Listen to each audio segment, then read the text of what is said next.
皆様、本日はお忙しい中、ネクソンキャピタルマーケッツブリーフィング2026にご参加いただき、誠にありがとうございます。本日の司会進行を務めます、株式会社ネクソン IR 企業広報部長、荒舞子と申します。どうぞよろしくお願いいたします。これよりプログラムの内容についてご説明いたします。まず、エンバークスタジオズ創業者兼 CEO であり、今年2月に当社会長に就任したパトリック・ソダーランドより、当社のビジョン、グローバル市場での成長加速に向けた取り組み、また開発プロセスの変革についてご説明いたします。続いて、代表取締役社長のイ・ジョンホンが過去数年の業績を振り返るとともに、今後の成長戦略および期待の新作をご紹介いたします。その後、代表取締役 CFO の上村史郎より、2026年の概要および株主還元についてご説明いたします。最後にパトリック・ソダーランドより締めのご挨拶を申し上げます。プレゼンテーションは合計1時間を予定しております。その後、小休憩を挟み、18時まで質疑応答の時間とさせていただきます。質疑応答終了後は、ささやかなレセプションをご用意しております。リラックスした雰囲気の中で、当社経営陣との交流をお楽しみください。それでは早速、会長のパトリック・ソダーランドによるプレゼンテーションを開始いたします。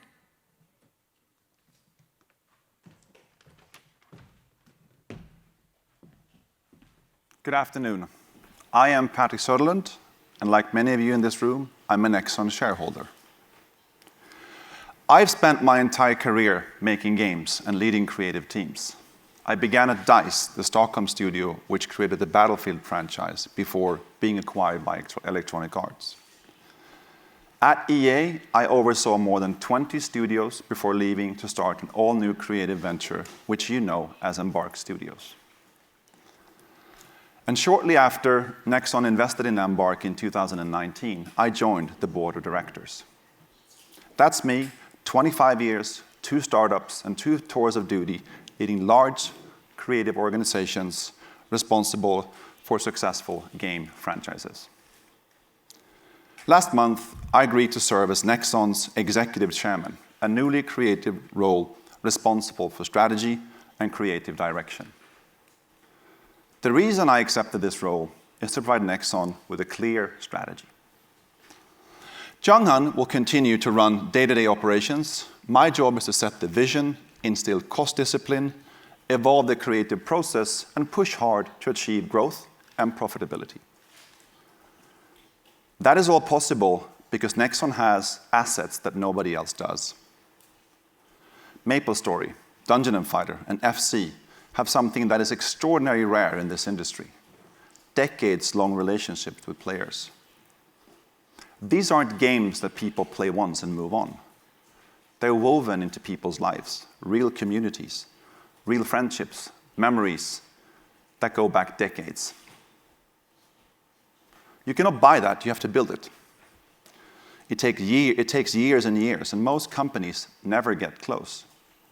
Nexon has done this with multiple franchises. But before we get into the details, I want to be clear about something. This is not a turnaround story. In 2025, Nexon posted record revenue of 475 billion yen, operating income of 124 billion yen. For 8 consecutive years, we have generated more than 100 billion yen in operating cash flow. The MapleStory franchise just delivered the best performance in its 22-year history, up 43%. And Arc Raiders delivered the most successful launch in company history with more than 14 million units sold in 15 weeks. We ended the year with more than 800 billion yen in cash and cash equivalents. And for our investors, we doubled the dividend and bought back 97 billion yen worth of shares. Now, that seems like a solid profile. So what does the market not understand about Nexon? I think the market isn't questioning what Nexon has. It's questioning what we're doing with it. And as a large shareholder, I'd say that's a fair question. As a veteran industry executive, I'll offer some answers. The product portfolio Nexon supports is too wide. Too many projects running without practical business case. Development costs have climbed and new games slipped their schedules. Two dynamics which compound margin pressure. After a promising start, Dungeon & Fighter Mobile is moving in the wrong direction. Margins are shrinking, and the pop we get from launching new titles doesn't stick. We have to figure out why. And then there's something bigger that has to change. Nexon has been too slow to make tough calls in an industry where the cost of indecision can be enormous. I also want to address another recent issue, a governance problem we moved very quickly to address. In January, we discovered a coding error in MapleStory Idle RPG had been fixed but not reported to management or disclosed to players. The financial cost of our refund offer was significant. The reputational cost, even worse. It actually exposed an operational breakdown we addressed with structural reforms, including a new chief risk officer, mandatory dual-track reporting, and board-level oversight. This should never have happened, and we've taken the steps to assure it won't happen again. Today, the executive team who leads this company sit in the same room once a week and make all the decisions. We've been through the entire portfolio of both live games and new projects to determine which can meet or outperform our new floor for contribution margins. Revenue assumptions are being stress tested based on realistic assumptions, not what we hope for. Costs are being scrutinized. Some projects will get more funding, some will be restructured, and some will be canceled. We are also applying extra scrutiny to anything that isn't directly related to making or running games, including corporate G&A, shared services, infrastructure, management layers, support functions, contractors, everything. So in summary, fewer bets, more conviction behind each. Cost management and process improvements will be ongoing, but we're taking immediate action. One more glaring issue. Nexon has delivered an unfortunate set of surprises recently that damage investor trust. Missed guidance, write-offs, operational failure. These reforms and new processes we're adopting is aimed at restoring your trust. And in that spirit, I want to address the 2027 revenue and operating income targets that were set at our capital markets briefing in 2024. As you may already suspect, those targets will not be met on our original timeline. At the time, the logic was based on strong franchise momentum, a growing pipeline of new games, and a real belief that scale would improve the economics. I was a part of that conversation, and I understood the case. However, those assumptions did not hold. On the revenue side, Dungeon & Fighter Mobile underperformed structurally rather than cyclically. New title timelines slipped, and the revenue we expected for margin recovery didn't come through on schedule. Costs outpaced revenue as we expected expanded the portfolio, sorry. HR, platform fees, infrastructure, development, overhead. Individually, each felt justified. Collectively, they compressed our margins even as revenue hit record levels. That's a discipline problem. So the 2027 targets are not attainable on the original schedule. We recognize investors would like to see a restatement. However, today, just 1 month into the reforms I've outlined, we don't have the degree of certainty needed to guide 18 months from now. So I'm not going to ask you to believe in a number that the math doesn't support. What I'm going to tell you is that we have delivered a solid foundation for growth. 800 billion yen in cash. 8 consecutive years of operating cash flow above 100 billion yen. Since 2019, Nexon has retired approximately 150 million shares with the repurchase initiatives that have returned roughly 380 billion yen to our shareholders. Franchises with 22-year player relationships that you cannot replicate regardless of how much money you throw at it. Our creators finally proving that we can build something that lands with a Western audience. On costs, we are resetting, not trimming. Resetting. Every function being reviewed against one question. Does this directly contribute to making or running great games? If the answer isn't a clear yes, we cut. And any headcount requests that don't tie directly to that work are rejected. And to be clear, this is not about cutting everything to achieve a better margin. Some titles deserve more investment, not less. And we do plan to invest in all new opportunities, deploying capital toward acquisitions that meet one test. Can this become something that players build their lives around? The revenue growth is coming. The difference going forward is that it stays and it won't be erased by growing costs. Going forward, what we're asking you to track is straightforward. Margins that improve with scale, a product portfolio with every title earning its place, and capital returns that reflect what this business actually generates. That's what we're building. It's probably a hard story to tell in a few slides, but it's a better business to be invested in. Now, let me offer you some perspective on a topic you've heard from every company this year, AI. Every company has a plan. Most companies will probably get it wrong. They're committing big investments in tools, but tools won't help because they've misread the challenge. AI may be a race, but the winners won't be the first movers. The winners will be the ones who understood the challenge. Think of game development as auto mechanics. The tools are available to everyone, but not everyone has the knowledge and experience to use them. That's where Nexon is different. We have spent 3 decades building a foundation that can't be bought, a foundation that can't be replicated without a lot of time. Nexon has deep franchise intelligence built on billions of player sessions across some of the world's longest-running games. That's not a database, it's context. Context is decades of design decisions, the ones that worked and the ones that didn't. What retained a MapleStory player at year 5 versus year 15? Context is how the Dungeon & Fighter economy responds to a monetization tweak. That context, tens of billions of data points, exists in our company. AI makes it usable at speed and at scale. Today, Junghan is going to tell you about Monolake. It's not a pilot program. It's a functional initiative that provides access to intelligence across every step of our development processes and live services. This obviously begs the question, how did a new studio like Embark succeed without all that context?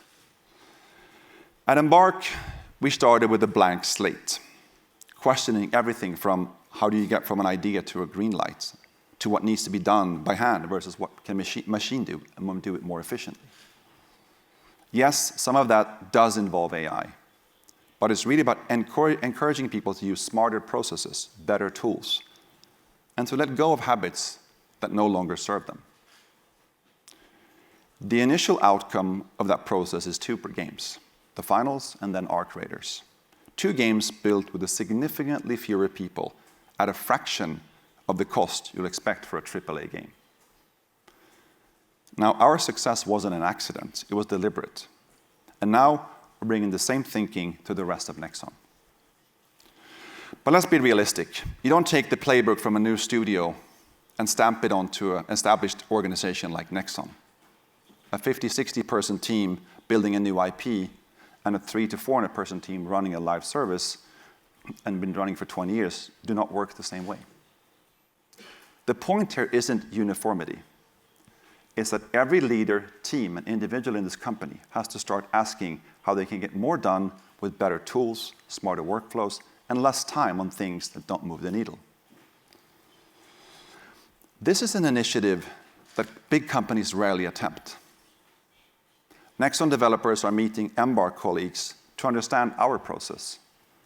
They're taking a step back and look at how they work, not just what they're building, but how they're building. And when they open that door, surprising things can happen. People who have been sitting on an idea for years tend to speak up. Rather than waiting for orders from the top, team starts taking initiatives. We just needed to make it clear that that's welcome. Now, you don't transform a culture overnight. This will play out over years, but it starts now, and we expect you to see it soon. Before we finish talking about creative output, I want to take a moment to offer some context on what the success of our creators means to Nexon's business and our future. Nexon generates almost all of its revenue in Asia, specifically Korea and China. That's an incredible base, but at some point it becomes a ceiling if you don't address it. Our creators is the first real proof that Nexon can build something that lands with a global audience. That's not a small thing. It changes how the market should think about what this company can become. And the game is still early. It's live, and the user base is growing, and what's ahead of it, it's probably bigger than what's behind it. Now, some perspective on our approach to M&A. Beyond organic growth, M&A represents an opportunity if approached responsibly. We've all seen it go bad too many times in our industry. I watched it happen up close more times than I want to count. Yes, Nexon is watching for opportunities, but we're being smart about how we do it. We carefully evaluate deal structure, integration scenarios, and whether the people who actually run the operation will stay to make it work. Every deal we evaluate runs through a filter. Will this result in a game or portfolio of games? Can the game build a loyal player community that lasts for years? Will the leadership team stay on? And it has to meet our margin requirements. If it doesn't pass through those filters, we walk away.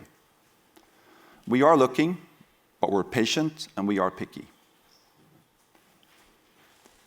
I want to close on an important point, and one that has become a particular strength for Nexon: the value of sustaining player communities.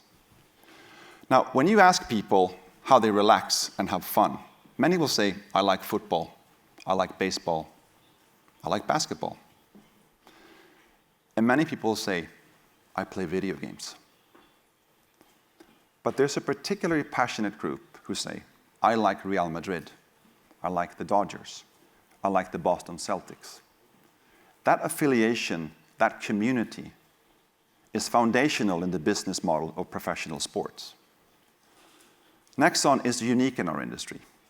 We are one of the few game companies that operates on that sports franchise model.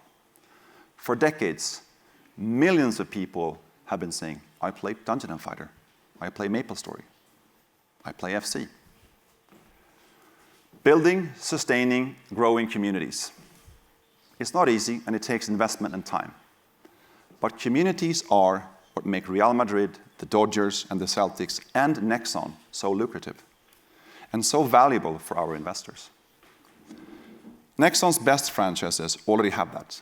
Players who never left, communities that sustain themselves, content and conversation happening way beyond the app. What we haven't done is to build on it with real intent, and that changes. We make the worlds inside our games deeper. We create more ways for people to experience our franchises, no matter where they are, and how much time they have, or what stage of life they're in. We take the community and the content and the conversation happening around our games seriously, not as a side effect, but as a part of the product. And then we do it again, not with 2 franchises, with 3, 4, 5. That becomes the test for everything. Portfolio calls, new investments, M&A. Can this become a lifelong passion for someone? Can we build a world around it that people don't want to leave? If the answer is yes, we go all in. If it's not, we spend our time and money somewhere else. Now, I didn't take this job to tinker around the edges. I took it because I think Nexon can be one of the most valuable game companies on the planet. The franchises are already here. The players are here. The people are here. 800 billion yen in cash is here. It's a solid foundation built over many years by a team of very visionary leaders.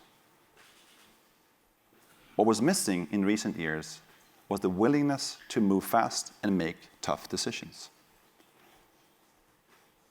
That's changed now, and we're just getting started.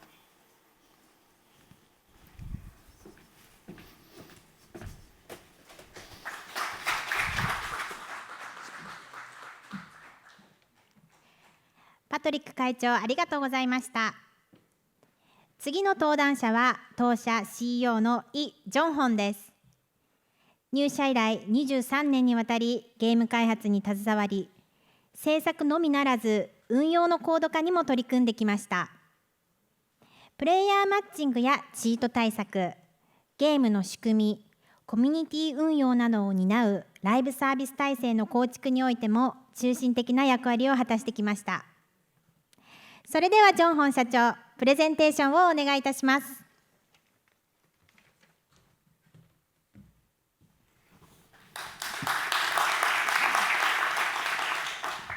아라상 감사합니다.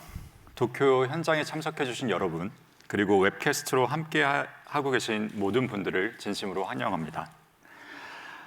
패트릭 님이 솔직하게 짚어주신 내용들은 바로 넥슨의 현재 위치를 잘 보여줍니다. 오늘 저는 지난 2024년의 CMB 이후에 넥슨의 성과를 있는 그대로 평가하는 것부터 시작을 해보도록 하겠습니다. 무엇이 효과적으로 작동을 했고 무엇이 기대에 미치지 못했는지 짚어보도록 하겠습니다. 이어서 기존 프랜차이즈 확장에 대한 청사진을 돌아보고 우리의 여러 신작 포트폴리오 중 일부이며 향후 수년 내에 성장을 견인할 6개의 신작 파이프라인에 대해서도 말씀을 드리겠습니다. 저의 발표에 도입부와 클로징에서 연달아 강조하고 싶은 핵심은 넥슨은 오랜 기간 동안 플레이어와의 관계를 지속해 나갈 수 있는 차별화된 역량을 갖추고 있다는 점입니다. 이 점을 기억해 주시면서 발표를 들어주신다면 더할 나위 없이 좋겠습니다. 그럼 시작하겠습니다. 네, 먼저 다소 미흡했던 부분에 대한 짧은 평가와 함께 시작해 보고자 합니다. 던전 앤 파이터 모바일은 2024년 강력한 모멘텀과 함께 런칭했으나 대부분의 모멘텀이 약화되었습니다. 리텐션 메커니즘 또한 유저들을 장기간 유지시키기에는 충분히 강력하지 못했습니다. 마찬가지로 퍼스트 디센던트 역시 강렬한 출시 후에 모멘텀을 유지하는 데에는 실패를 했습니다. 이러한 문제들은 간단한 패치로 해결될 만한 사안은 아닙니다. 게임 메커니즘의 구조적인 변화가 필요한 문제들입니다. 그 외에도 신규 프로젝트 개발에도 일정 지연이 발생했습니다. 이로 인해서 매출 성장에 제약이 발생했습니다. 그렇다면 잘된 부분은 무엇이었을까요? 사실 상당히 많습니다. 먼저 저희는 넥슨의 핵심 프랜차이즈의 회복력을 다시 한번 입증했습니다. 2025년 메이플 스토리 프랜차이즈는 전년 대비 43%의 성장률을 기록하며 22년 역사상 최고의 실적을 달성했습니다.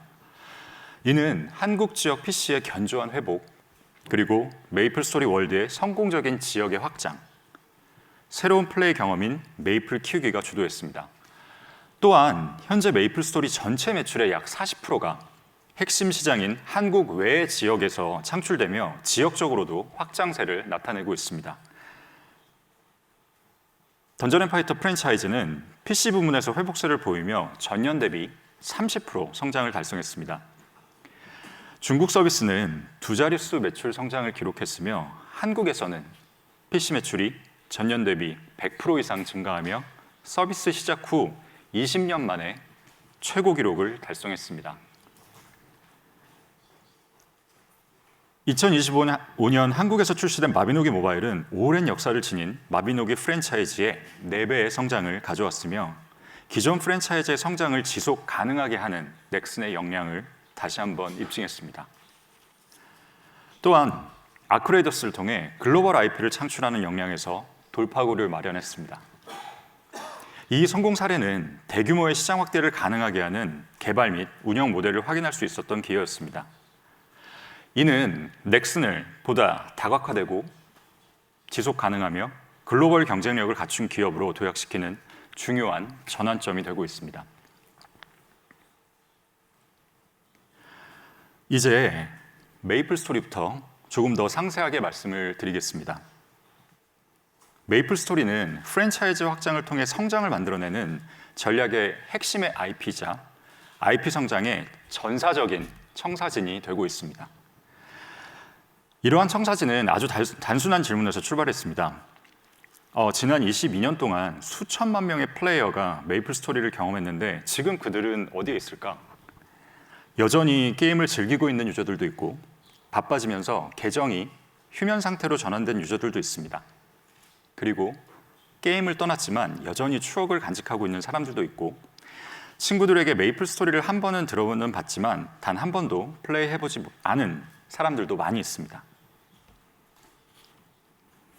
이러한 관점에서 저희는 핵심 유저 활성화, 휴면 유저의 복귀, 신규 유저 유입을 위한 맞춤형 경험 설계 프레임워크를 구축했습니다. 총 5개로 구성된 이 프레임워크를 보시면 코어 경험 확장은 PC 기반의 핵심 경험을 더욱 강화하는 전략입니다. 클래식 경험 확장은 메이플 스토리 월드의 UGC와 같은 새로운 요소를 더해서 추억과 새로운 재미를 결합한 형태입니다. 라이트 경험 확장은 누구나 쉽게 즐길 수 있는 캐주얼한 경험을 제공하는 것으로 메이플 키우기를 통해서 이를 성공적으로 구현한 바 있습니다. 프론티어 확장은 메이플 스토리 유니버스의 블록체인과 같이 완전히 새로운 개념을 실험하는 영역입니다. 핵심 경험 고도화 관점의 확장은 높은 몰입도를 가진 핵심 유저를 위해서 보다 깊이 있고 정교한 경험을 제공하는 전략입니다. 메이플 스토리 성공의 또 하나의 핵심 요소는 하이퍼로컬라이제이션입니다. 이는 단순한 번역을 넘어서 주요 시장의 문화와 취향에 맞게 컨텐츠를 재구성하고 나아가 유저 간 커뮤니티를 형성하고 강화하는 단계입니다. 2025년 메이플 스토리의 성과는 수십 년간 서비스해온 프랜차이즈에서도 이러한 전략을 통해서 새로운 성장을 만들어낼 수 있음을 보여줍니다. 그럼 메이플 프랜차이즈를 구성하는 주요 서비스를 하나하나 살펴보도록 하겠습니다. 먼저 PC 메이플 스토리입니다. 2025년 초에 저희가 가장 우선적으로 집중한 과제는 한국 메이플 스토리 PC 서비스를 강화하는 것이었습니다. 컨텐츠 업데이트, 라이브 운영, 그리고 커뮤니티 관리를 통해서 이용자의 참여와 자연스러운 입소문 유입을 이끌어내는 데 집중했습니다. 그 대표적인 사례가 지난해 여름에 진행된 어셈블 업데이트입니다. 서울에서 열린 관련 행사에서 수천 명의 참관객이 함께해 주시기도 했습니다. 이 업데이트를 통해서 우리는 이용자들과 아주 의미 있는 교감을 나누고 이용자들의 인게이지먼트를 확인할 수 있었습니다. UGC 플랫폼인 메이플 스토리 월드는 오랜 기간 게임을 즐겨온 플레이어들이 각자 선호하는 시기와 그리고 경험이 다르고 그것을 보다 더 많이 즐기고 싶어 한다는 단순한 인사이트에서 출발했습니다. 메이플 스토리 월드는 유저들에게 맵, 캐릭터 아트, 음악 등 다양한 게임 제작 도구와 에셋을 제공해서 플레이어가 메이플 스토리 내에서 자신만의 맞춤형 경험을 만들어낼 수 있도록 합니다. 이 전략은 실제 성과로 이어지고 있습니다. 메이플 스토리 월드를 통해 이탈한 유저들이 다시 프랜차이즈로 돌아오고 있습니다. 2025년 메이플 스토리 월드는 전 세계 누적 이용자 700만 명을 달성했습니다. 한국에서는 이용자의 81%가 과거 메이플 스토리 게임 플레이에서 영감을 받은 컨텐츠를 플레이하고 있습니다. 이 가운데 91%는 과거 PC 메이플 스토리 이용자였으며 61%는 15년 이상의 과거에 처음 메이플 스토리를 시작한 이용자입니다. 메이플 월드에 대한 저희의 장기적인 비전은 메이플 스토리 IP를 중심으로 구축된, 하지만 운영사가 아닌 커뮤니티가 주도하는 살아있는 생태계로 발전시키는 것입니다. 또 하나의 확장 경험은 지난해 한국에서 출시된 메이플 키우기입니다. 메이플 키우기는 라이트 익스펜션의 포트폴리오이며 주요 키워드는 다음 세 가지입니다. 쉬운 진입, 명확한 캐릭터 성장, 그리고 낮은 플레이 부담. 슈퍼맨에 비유하면 적절할까요? 이 게임은 메이플 스토리의 핵심 경험을 더 짧고 접근하기 쉬운 플레이 구조로 재구성했습니다. 메이플 키우기의 영향은 즉각적이면서도 지속적이었습니다. 이 차트는 이용자 구성 변화를 통해서 새로운 이용자층이 유입되고 있음을 보여줍니다. 메이플 PC와 모바일 경험이 없는 새로운 유저들의 비중이 절반 이상이며 이들의 연령도 전반적으로 더 낮습니다. 메이플 키우기는 현재도 견조한 모멘텀을 이어가고 있으며 프랜차이즈 내에서 지속적으로 기여하는 매출원으로 자리 잡고 있습니다. 2026년에도 프랜차이즈의 추가적인 성장이 기대가 됩니다. 한국 PC 매출은 지속적으로 성장할 것이며 하이퍼 로컬라이제이션을 통한 글로벌 PC 매출 성장도 지속될 것으로 전망합니다. 마지막으로 메이플 스토리 월드와 메이플 키우기의 지역 및 플랫폼 확장이 예정되어 있습니다.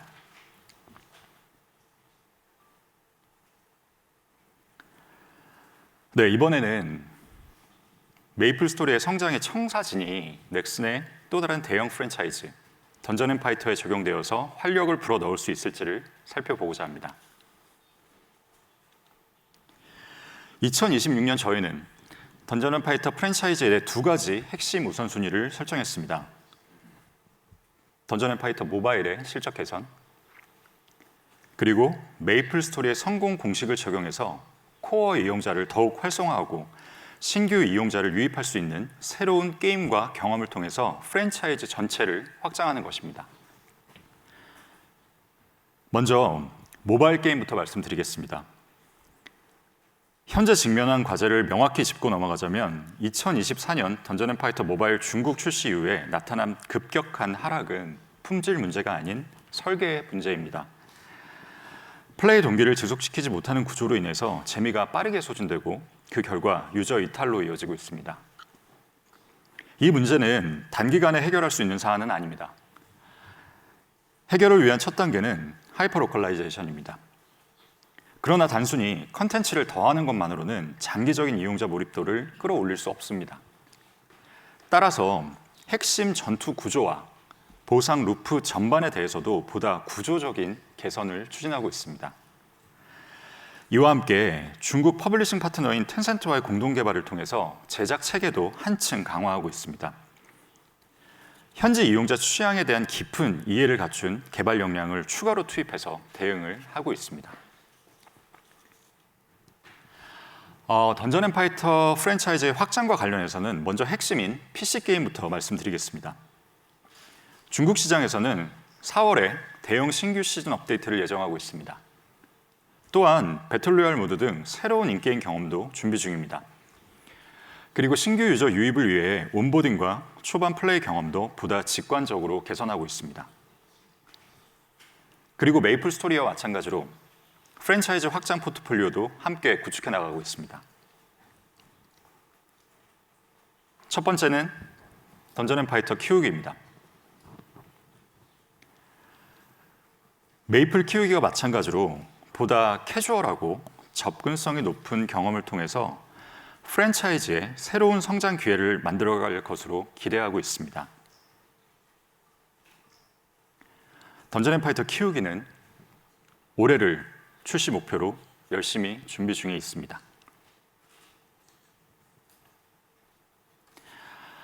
다음은 던전 앤 파이터 클래식입니다. 2009년 버전을 기반으로 한 리부트로 DNF 역사상 가장 인상적인 시기로 평가받는 경험을 현대적으로 재구성했습니다. 원작의 액션성을 유지하면서 UX를 개선했으며 2027년 출시를 목표로 하고 있습니다. 또한 아시아를 넘어서 글로벌 시장으로 IP를 확장하기 위한 중장기 전략도 추진 중입니다. 이 전략의 첫 번째 결과물이 퍼스트 버서커 카잔입니다. 2025년에 출시된 이 타이틀은 서구권 유저를 겨냥한 하드코어 액션 경험을 제공하며 던전앤파이터 IP의 글로벌 확장 가능성을 입증했습니다. 현재는 중국 출시도 준비 중이며 이를 통해서 장기적인 성장 잠재력을 더욱 확인해 나갈 계획입니다. 던전앤파이터 아라드는 새로운 시장과 플랫폼으로의 확장을 위한 또 하나의 핵심 프로젝트입니다. PC, 콘솔, 모바일로 개발 중이며 보다 젊고 캐주얼한 글로벌 유저층을 겨냥해서 던전앤파이터를 새롭게 재해석하고 있습니다. 네, 다음은 프로젝트 오버킬입니다. PC와 콘솔 기반의 온라인 액션 RPG로 전투 피직스, 비주얼, 그리고 전반적인 연출을 현대적으로 재구성하면서 던전앤파이터의 대표 레이드와 던전, 협동 플레이를 새롭게 해석한 작품입니다. 오버킬은 초기 테스트에서도 이용자들의 높은 관심을 확인했습니다. 정리를 하면 던전앤파이터 프랜차이즈의 성장을 가속하기 위한 저희의 전략은 다음과 같은 다양한 축을 중심으로 동시에 추진이 되고 있습니다. 플랫폼적인 측면에서는 PC, 콘솔, 모바일 전반으로의 확장이 있으며 장르적으로는 클래식 횡스크롤 액션부터 하드코어 액션, 오픈월드 RPG, 방치형 게임에 이르는 장르 다변화, 지역적인 측면에서는 한국과 중국을 넘어서 글로벌 시장으로의 확장을 통한 성장을 꾀하고 있습니다. 마지막으로 플레이어 세그먼트에 대해서는 핵심 베테랑 이용자부터 신규 및 캐주얼 이용자까지 아우르는 저변의 확대를 노리고 있습니다.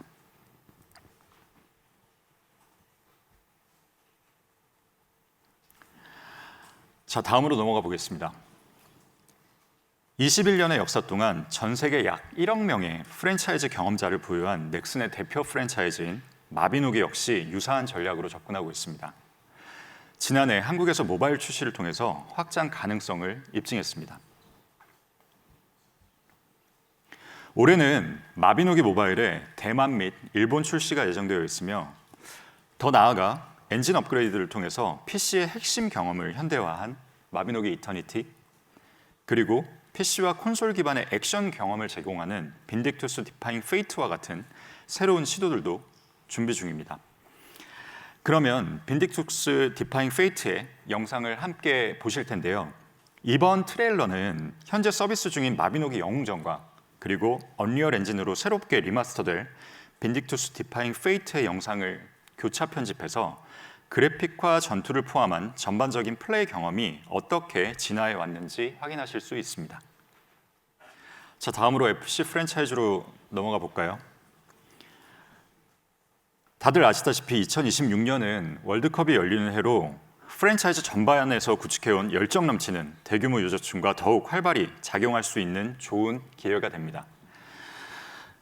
월드컵이라는 모멘텀을 통해서 이용자와의 접점을 더욱 확대하기 위해서 저희는 현재 PC, 모바일, 그리고 네이버 플랫폼 간의 시너지를 노리는 투자를 진행하고 있습니다. 네이버는 한국 1위 포털로, 넥슨은 네이버와의 협업을 통해서 게임 플레이와 다양한 축구 콘텐츠를 하나의 흐름으로 연결하는 신규 유저 확보 이니셔티브를 추진하고 있습니다. 이를 통해서 월드컵에 대한 관심과 열기를 자연스럽게 게임으로 이어주도록 설계했습니다. 또한 한국 라이브 게임 시청 점유율 약 30%를 차지하고 있는 네이버의 스트리밍 서비스 치즈직에서 월드컵 경기를 중계하는 스트리머들과 협업하고 해당 플랫폼을 통해서 이용자들이 곧바로 게임에 접속할 수 있도록 할 예정입니다.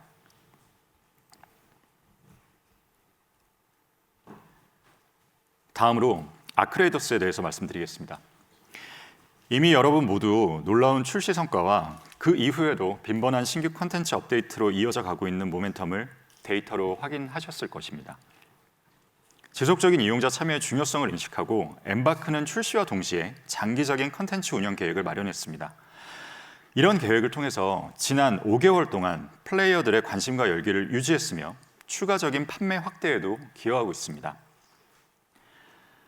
향후 계획과 관련해서 현재 엠바크 스튜디오에서는 여러 개의 신규 프로젝트를 개발 중입니다. 아직 구체적인 내용을 말씀드리기에는 이른 단계지만 각각의 프로젝트는 아크레이더스에서 구축한 개발 방식의 장점을 기반으로 하고 있습니다.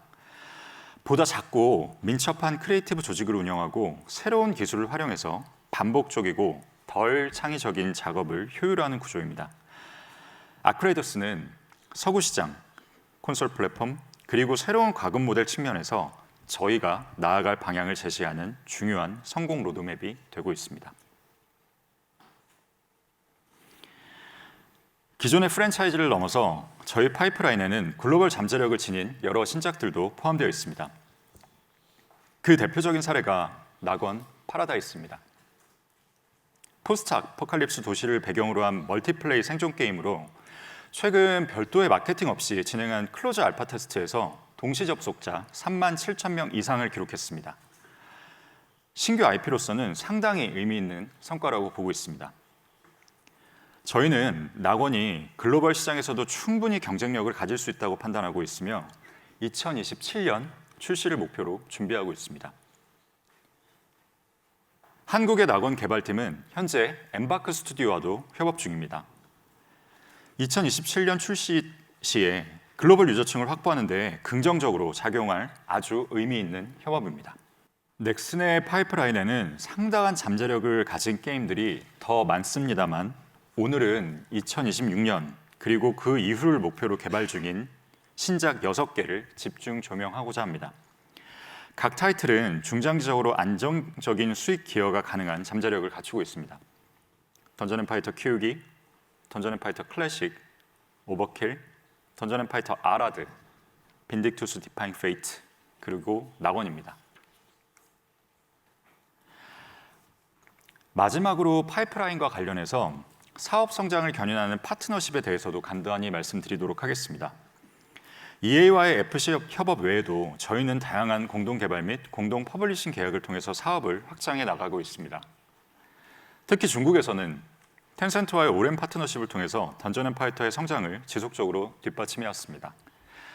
최근에는 더 파이널스, 아크레이더스, 더 퍼스트 버서커, 카잔과 같은 잠재력 높은 넥슨 타이틀들을 중국 시장에 선보이기 위해서 텐센트와 퍼블리싱 계약을 체결했습니다. 또한 어제 블리자드 엔터테인먼트와 협력해서 연내 오버워치를 퍼블리싱하기로 했다는 소식도 발표했습니다. 지금까지 말씀드린 내용은 현재 개발 중인 단기 파이프라인의 일부를 간략히 정리한 것입니다. 향후 몇 달에 걸쳐 보다 구체적인 진행 상황을 순차적으로 공유 드리도록 하겠습니다. 마무리에 앞서서 패트릭 님이 언급한 AI 전략, 특히 저희의 모노레이크 이니셔티브에 대해 좀 더 구체적으로 말씀드리고자 합니다. 이는 넥슨이 게임을 어떻게 만들어 나가고 지속적으로 지원하는지 전 과정에서의 운영 방식을 근본적으로 도약시키는 변화입니다. 넥슨은 이미 일정 기간 동안 AI 도구를 활용해 왔고 이제는 단순한 도구 활용을 넘어서 모든 업무 맥락 기반의 AI 적용으로 빠르게 발전해 나가고 있습니다. 모노레이크는 저희가 개발하고 운영하는 전 영역에 걸쳐서 이러한 인텔리전스를 활용할 수 있도록 합니다. 모든 개발자와 라이브 운영팀, 그리고 모든 제품 의사결정이 수십 년간 축적해온 데이터와 인사이트에 접근할 수 있습니다. 맥락이 없는 AI는 단지 속도에 불과합니다. 일반적인 결과물들을 더 빠르게 만들어낼 뿐이며 디자인의 역사나 플레이어의 행동, 혁신에 대한 이해가 없는 도구에 그치게 됩니다. 맥락이 없는 AI는 결국 모두가 비슷한 게임을 만들어내는 평균으로의 수렴 경쟁에 불과합니다. 이것은 경쟁력이 아니라고 생각합니다. 단지 대규모로 확산된 잡음일 뿐입니다. 그렇다면 아크레이더스에서 얻은 교훈은 여기에 어떻게 반영될까요? 상업적인 성공을 넘어서 아크레이더스는 하나의 트로이 목마와도 같은 의미를 지닙니다. 즉, 그 이면에는 개발자와 라이브 서비스 팀이 생각하는 시간을 늘리고 단순 작업에 소요되는 시간을 줄일 수 있도록 해주는 선물과도 같습니다. 더 많은 시간을 혁신해, 그리고 더 적은 시간을 코드 작성에 할애할 수 있게 된 것입니다. 이에 따라서 사람들이 일하는 방식이 변화합니다. 어떤 도구를 사용하는지, 그리고 얼마나 빠르게 움직일 수 있는지, 무엇을 구현할 수 있는지가 변화합니다. 그러나 실제 게임에 담기는 컨텐츠, 즉 플레이어가 경험하는 창작물은 여전히 개발자의 영역입니다. 저희의 접근 방식은 창작 인력을 대체하는 것이 아니라 맥락을 기반으로 보다 창의적인 작업에 집중할 수 있도록 돕는 데 있습니다.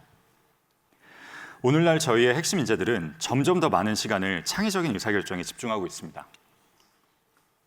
그 의사결정은 맥락에 기반하고 있으며 수십억 건의 플레이어 선택에서 축적된 맥락, 그리고 극소수의 기업만이 확보할 수 있는 맥락입니다.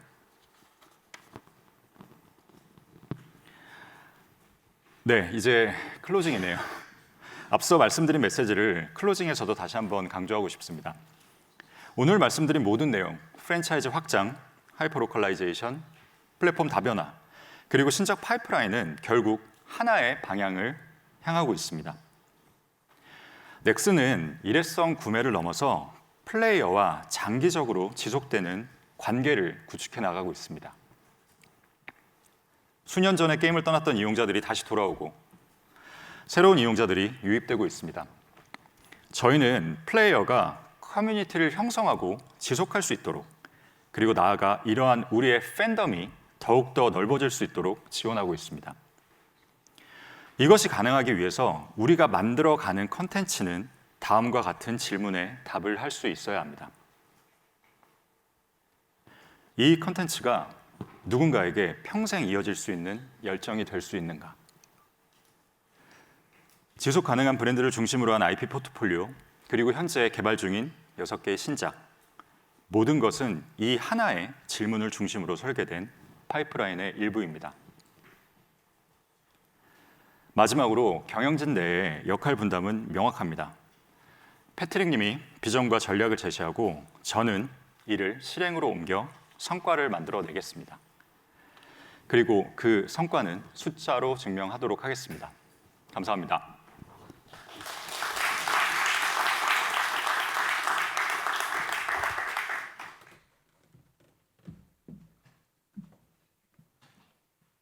ジョンホン社長ありがとうございました。続いて CFO の上村史郎よりイ・ジョンホンよりご説明した取り組みを踏まえた財務戦略および2026年の重点施策、また株主還元についてご説明いたします。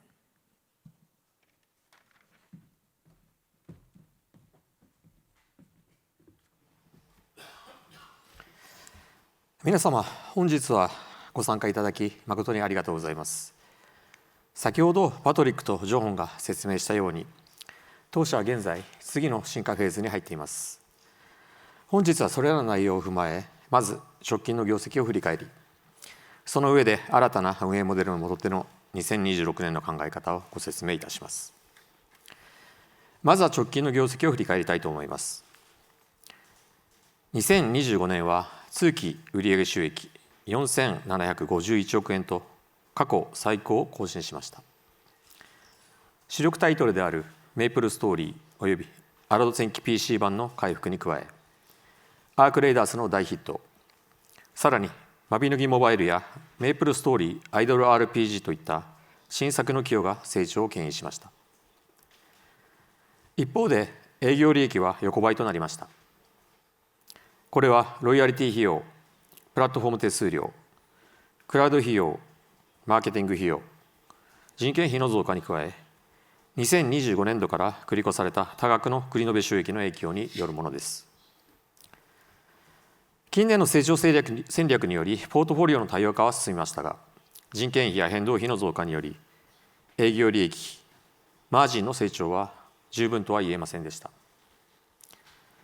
この点について、パトリックからも説明があった通り、現在プロダクトポートフォリオの全面的な見直しを行い、各タイトルが一定の利益貢献基準を満たすようコスト管理を徹底していきます。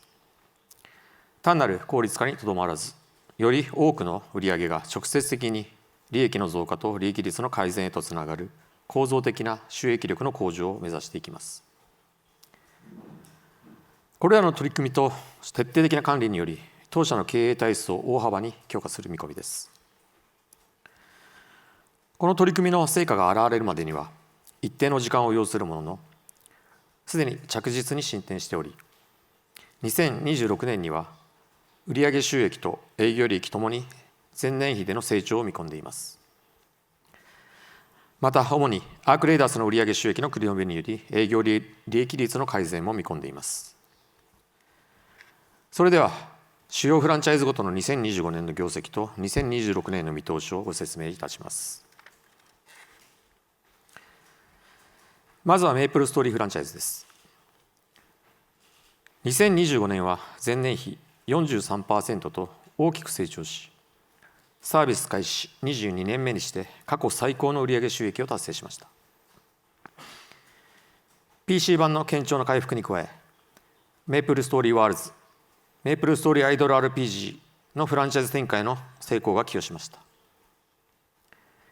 2026年もこの勢いは継続し、2桁成長により再び過去最高の売上収益を更新する見込みです。PC 版は昨年の大幅な成長に続いて、コンテンツアップデートとハイパーローカライゼーションにより堅調な成長を見込み、メイプルストーリーワールズは安定推移、メイプルストーリーアイドル RPG はフランチャイズ成長の重要なドライバーになると見ています。次にアラド戦記フランチャイズです。2024年は中国でのモバイル展開により成長しました。2025年には PC 版が堅調に回復したものの、モバイル版の落ち込みにより全体では減収となりました。2026年は PC 版は安定推移、モバイル版は立て直しの1年となり、フランチャイズ全体では前年比で微減を予想しています。2026年後半にはアラド戦記の放置系ゲームなどのフランチャイズ展開により新たな成長フェーズが始まると見込んでおり、2027年以降もダンジョン&ファイターアラド、オーバーキル、ダンジョン&ファイタークラシックなどを通じてその成長を加速させていく所存です。FC フランチャイズはワールドカップに連動した収益サイクルの傾向があります。例えば2022年のワールドカップの追い風を受け、2023年には過去最高の売上収益を記録しましたが、その後2024年また2025年にかけて減少しました。2026年はワールドカップ効果により前年比で1桁成長が見込まれます。短期的な収益最大化よりもユーザーベースの拡大とエンゲージメント強化を優先することで、2027年以降も成長を持続させていきます。以上を踏まえ、3大フランチャイズの合計売上収益は2025年の3315億円から2026年には1桁台の増加を見込んでいます。メイプルストーリーの堅調な成長に加え、FC におけるワールドカップの追い風が成長を牽引する見通しです。続いて、水平方向への成長を促すその他の有望フランチャイズや新作ゲームについてお話しします。2025年の売上収益は、マビノギのモバイルと世界的大ヒットを記録したアークレイダースの成功により、全体で 25% 増加しました。2026年には売上収益が2桁成長することを見込んでいます。マビノギフランチャイズについては、2026年に売上収益の減少を見込んでいます。PC 版は安定推移、モバイル版は韓国での好調なローンチ後、売上収益が落ち着いてくることが予想されます。下半期には日本および台湾でモバイル版をリリースする予定です。アークレイダースは買い切り型のため、発売直後に売上が集中する傾向にあるものの、継続的なコンテンツアップデートにより販売は堅調に推移しており、昨年の爆発的なローンチの反動を見込むものの、累計販売本数の増加を通じてゲーム内課金の基盤拡大を期としています。次に、当社の変革のコアとなるコストの見込みをお伝えいたします。まず固定費からご説明します。人件費については、厳格な採用計画と管理およびリソース再配分によりコントロールを効かせることで、2026年において前年比でおよそ横ばいとなる見込みです。これにより、売上収益に占める人件費の割合は低下し、収益性改善に寄与する見通しです。また、マーケティング費用も前年並みを想定しています。一方で、グローバル展開の進展に伴うコスト構造の変化から、変動費は増加傾向にあります。従来は、当社の収益の大半が中国と韓国からでしたが、サードパーティーの配信チャンネルを活用するグローバルタイトルの成功により、特にプラットフォーム利用料などの外部コストが増加する見込みです。同様に、当社のライブゲームのグローバル展開や、ゲーム内で使用されるデータ量の増加に伴い、クラウド費用も増加する見通しです。これらは業界全体のトレンドでもありますが、当社としてはコスト管理の徹底、スケールメリットと ROI の観点から厳格に精査していく所存です。最後に FC フランチャイズや外部ディベロッパーと共同開発しているメイプルストーリーアイドル RPG の売上収益の増加に伴い、ロイヤリティ費用の増加を見込んでいます。2026年は当社変革の初年度であり、マージン拡大に向けた構造改革の出発点です。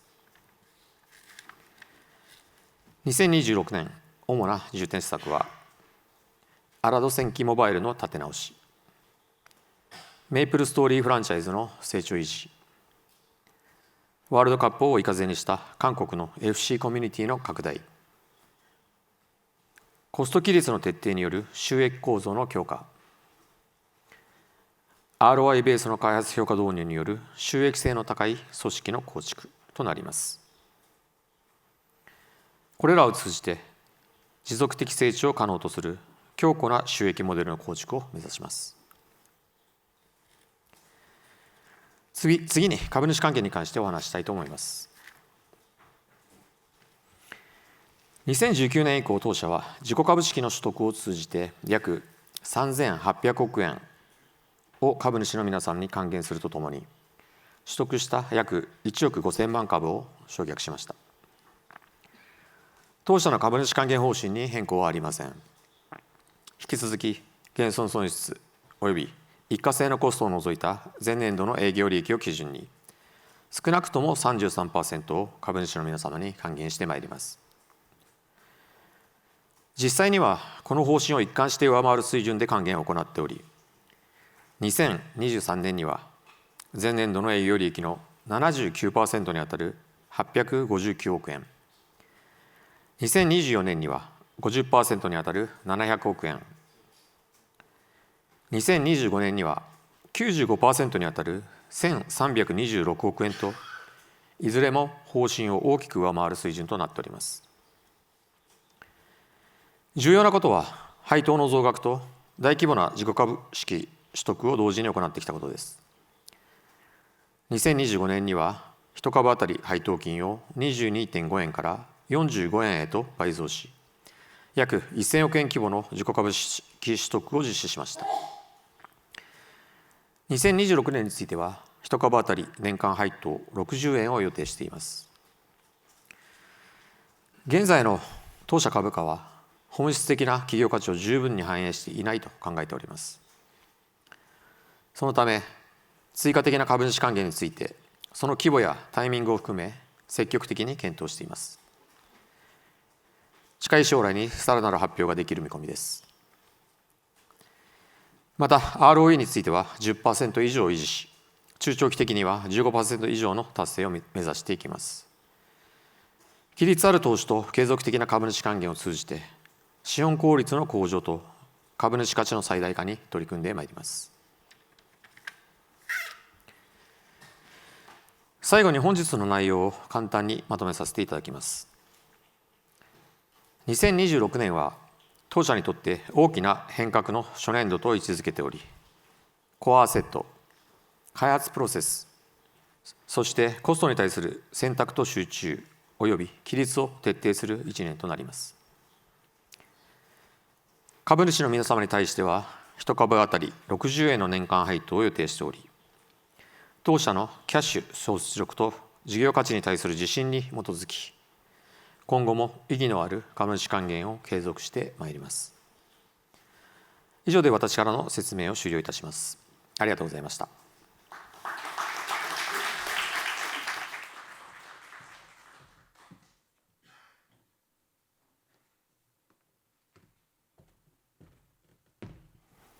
Thank you, Omura-san. I want to close with some context that goes beyond what we've shown today. The games industry is in the middle of a shift unlike anything we've seen in 25 years. How games are built, how they run, how they connect with players, it's changing faster than most companies can adapt. And history is pretty clear on what happens in moments like this. The breakthroughs come from the companies that see the change early and have built a business that captures the change and delivers something real. Nexon is in position to do exactly that. We have the resources, 800 billion yen in cash, 8 consecutive years of operating cash flow above 100 billion yen. We have 3 decades of context, franchise intelligence, player relationships, design decisions that worked and that didn't work, across some of the longest running games in history. That's not a database. That's institutional knowledge that can't be replicated regardless of how much capital is deployed against it. I can tell you that we have the hunger. This leadership team knows exactly what's at stake, and we're moving with a sense of urgency this company hasn't had in a while. Resources, context, and hunger right now, at exactly the moment when the industry is shifting. That's a rare and valuable combination. What you've heard today is the beginning of that story. Not a cleanup operation, a company that has decided to move with more conviction, more speed, and more discipline. Now, I've spent a large part of my career starting things. DICE before Battlefield, Embark before Arc Raiders. I know what it looks like when a team decides to stop defending and start building. That's where Nexon is today, and we're just getting started. Thank you.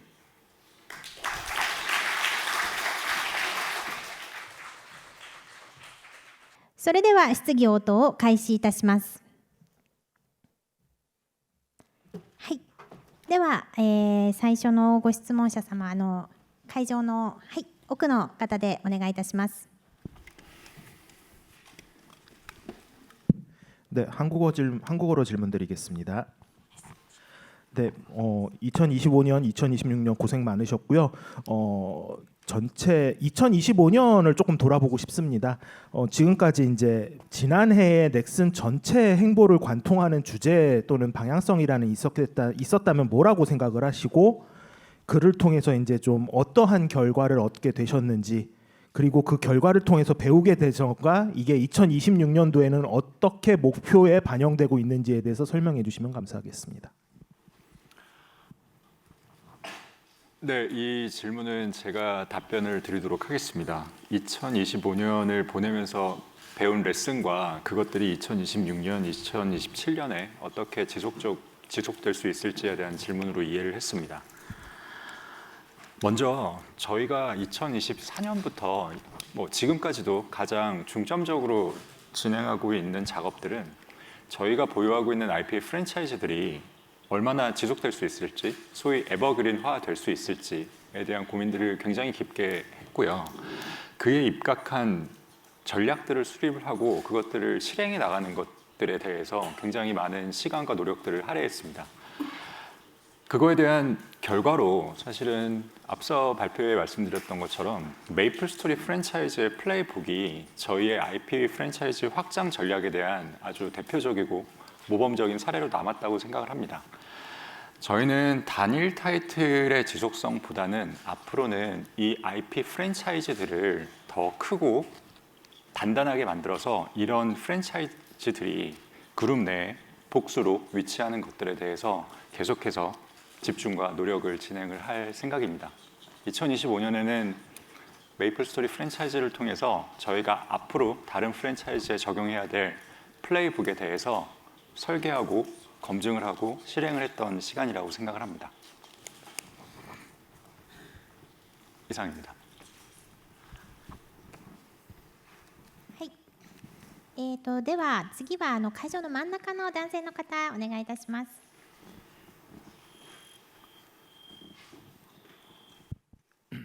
Thank you for the opportunity. It's Seon Park from Morgan Stanley. I have two questions.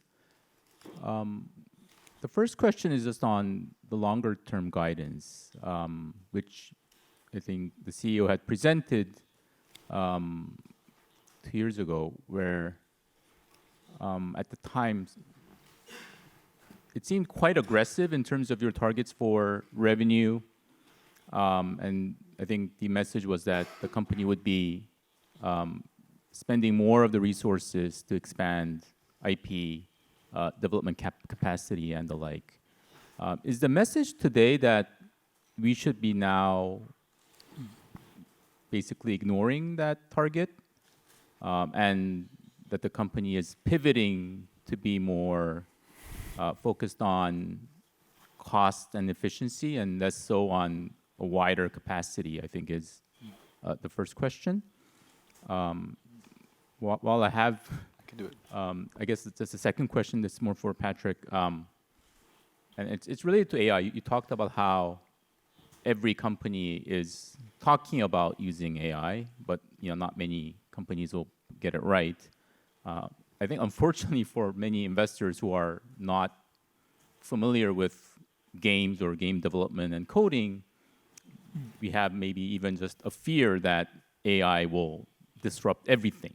So it's not just people and talent and creators using AI, but just AI disrupting even the creators is, I think, a bit of an excessive concern that investors may have.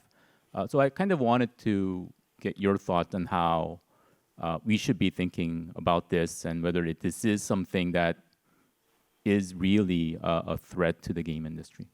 Thank you. 네, 첫 번째 질문에 대해서는 제가 답변을 드리고 보충할 부분이 있으면 패트릭님과 우에무라상 의견도 들어보도록 하겠습니다.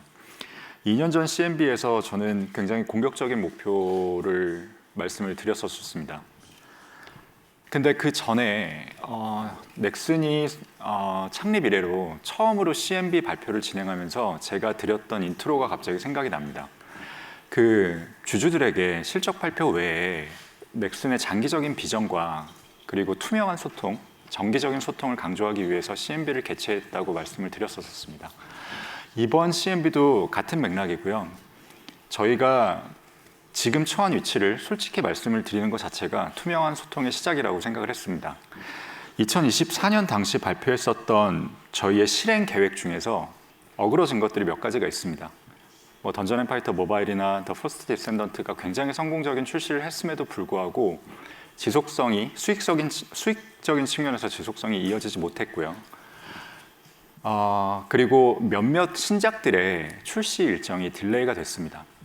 이러한 것들이 종합돼서 결국 저희는 2024년에 말씀드렸던 그 목표에 대해서 수정한다라는 이야기를 오늘 투명하게 소통을 드렸고요. 다만 중요한 것은 저희가 그간 2024년, 2025년에 이뤄낸 업적들에 대해서도 한번 상기를 해봐 주셨으면 좋겠습니다. 메이플 스토리 프랜차이즈는 계속해서 성장을 하고 있고요. 그 전에는 없었던 웨스턴향의 포트폴리오인 아크레이더스 같은 타이틀들도 그 사이에 저희는 탄생을 시켰었습니다. 앞으로 저희는 계속해서 성장해 나갈 수 있을 거라고 생각을 합니다. 단지 그게 약속드렸던 기한 내에 저희가 원하는 정도를 달성하지 못했던 것뿐이지 저희가 말씀드렸던 IP 프랜차이즈의 확장 전략들은 훨씬 더 고도화되고 세밀화되었고 그리고 더 많은 신작 포트폴리오들도 아주 지난 저희의 몇 가지의 실패를 교훈 삼아서 포스트 모텀을 철저하게 해서 앞으로는 신작들의 지속성도 조금 더 확보해 나가는 방향으로 아주 잘 개발이 되고 있습니다. 따라서 저희가 전면적인 비용에 대한 재검토나 이런 측면으로 회사가 나아간다기보다는 앞으로 더 잘 되기 위해서 지금은 재투자하는 시기로 봐주시면 감사하겠습니다. 그리고 그 미래에 대해서 저희 경영진은 패트릭이야 모든 경영진은 장기적인 성장에 대해서 자신감을 가지고 있습니다. And I'll try and answer the AI question as best I can. Artificial intelligence, I think, is affecting all of us in some shape or form today, independent of what job you're in, or my kids use it every day for school, I guess. I'll try and give you some perspective on the games industry and how we think about it. Then in two ways. The first one is the implication of artificial intelligence in how we work. I think it's important to make it very clear that it's not about replacing headcount or people. It's not about automating, video game development. I think AI is good at certain things. Yes, it's true that something like coding is changing. A coder today can probably do 3, 4, 5 different things at the same time, and when he goes home at night, there's still coding going on.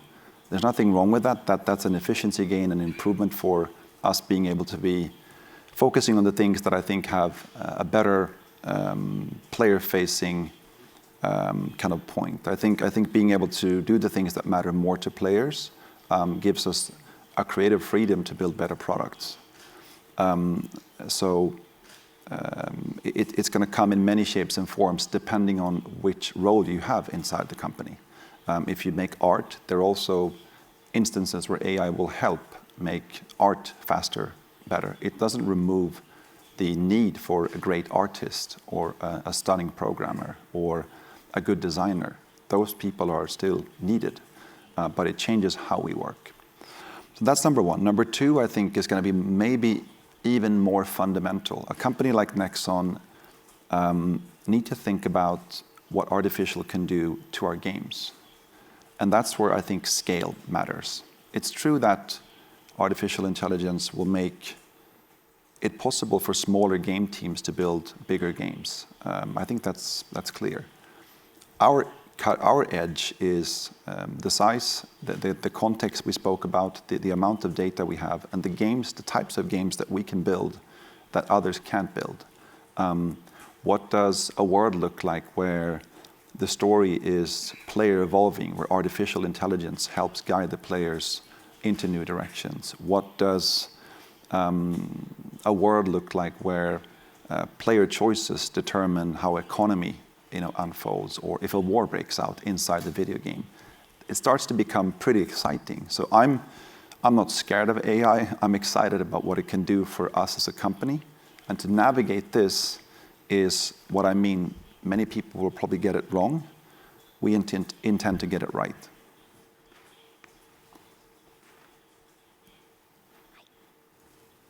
はい、では真ん中の列の女性の方、次お願いいたします。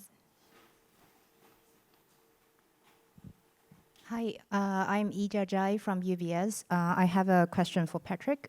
So given the success of Embark Studios, so do you have plan to further increase the capacity of Embark Studio to further increase Nexon's exposure in Western countries?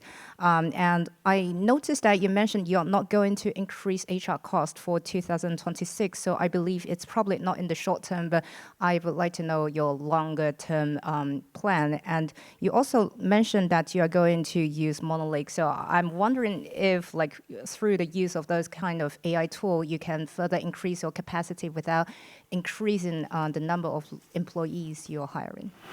I think that's a thesis that we think holds, that yes, one thing that artificial intelligence and other ways of working can do is to get more out of the capacity we have. I think that's fair.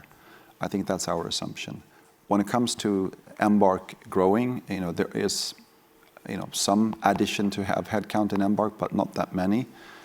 Even a studio like Embark are now questioning how we work and if we can do things smarter and quicker and what we can do. There's also 2 new games in development at Embark today. They're very early and we're not ready to talk about them, but there's more coming from Embark.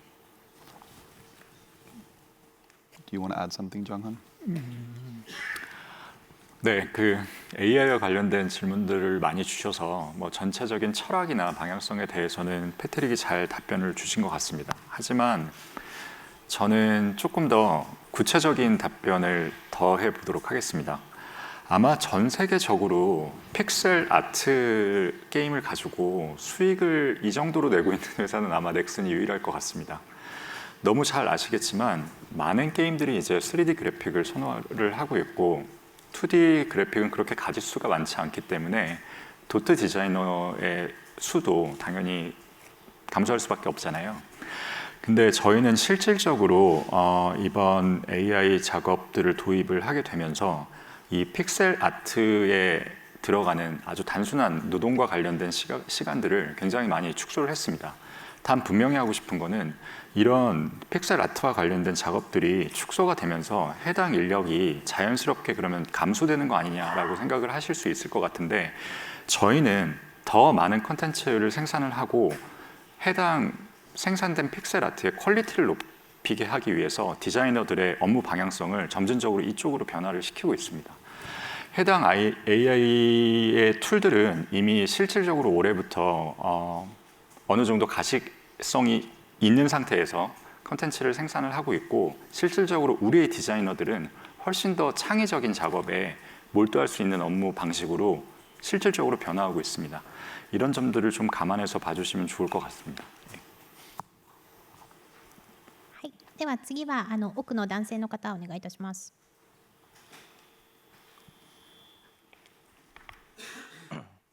네, 한국어로 질문 드리겠습니다. 한국의 게임 전문 매체 인벤의 이두현 기자입니다. 패트릭 세더룬드 회장님과 이정원 대표님 각자 두 분의 생각이 궁금한데요. 경영진의 시각에서 현재 넥슨이 직면한 가장 핵심적인 도전 과제는 무엇이라 보시는지 궁금합니다. 특히 이를 외부 시장 환경 요인과 내부 구조적 요인으로 나누어 진단해 주시고 중장기적인 성장을 위해서 마주한 단기적 과제와 넥슨이 장기적 과제를 각각 어떻게 정의하고 계신지 궁금합니다. 네, 제가 먼저 답변 드리고 그리고 패트릭님의 답변을 이어가도록 하겠습니다. 도전 과제와 그 외부 시장 환경 그리고 내부 구조에 대한 방향성, 장기적인 과제는 무엇인지에 대한 질문으로 이해를 했습니다. 먼저 장기적인 과제부터 말씀을 드리도록 하겠습니다. 예전이나 지금이나 넥슨이 추구하고자 하는 것들은 역시나 글로벌화입니다. 글로벌에서 조금 더 많은 이용자들한테 사랑을 받고 글로벌에서 더 많은 이용자들한테 인지도를 갖춘 IP 프랜차이즈들을 계속해서 발굴해내고 성장해 나가는 것, 이것이 장기적인 과제라고 저는 생각을 하고 있고요. 외부 시장 환경에 대한 도전 과제는 조금 더 하이레벨 차원의 말씀을 드리도록 하겠습니다. 결국 게임이라는 것도 이용자의 시간을 점유하는 시간의 비즈니스라고 생각을 합니다. 이 시간의 비즈니스 관점의 경쟁자들을 놓고 본다 그러면 쇼폼이나 OTT나 영화나 굉장히 많은 시간을 보낼 수 있는 더 재밌는 것들이 있을 수 있겠죠. 원천적으로 게임은 다른 것들보다 더 재밌어야 된다고 생각합니다. 이거는 게임이 어떤 본질적인 문제에 대한 접근이라고 생각을 하고요. 당연히 저와 저희의 구성원들은 더 재밌는 게임을 만들기 위해서 시간을 많이 보내고 있습니다. 그렇다면 현재 직면하고 있는 도전 과제, 내부적인 구조에 따른 도전 과제는 뭐라고 생각을 하냐면, 저는 성공적으로 입증된 메이플 스토리의 IP 프랜차이즈 확장과 관련된 플레이북을 던전 앤 파이터나 혹은 아크레이더스나 마비노기나 기타 다른 프랜차이즈로 어떻게 하면 잘 이식할 수 있을지가 저희가 직면한 가장 단기적인 도전 과제이고 가장 잘 해결해 나가야 될 주제라고 생각을 하고 있습니다.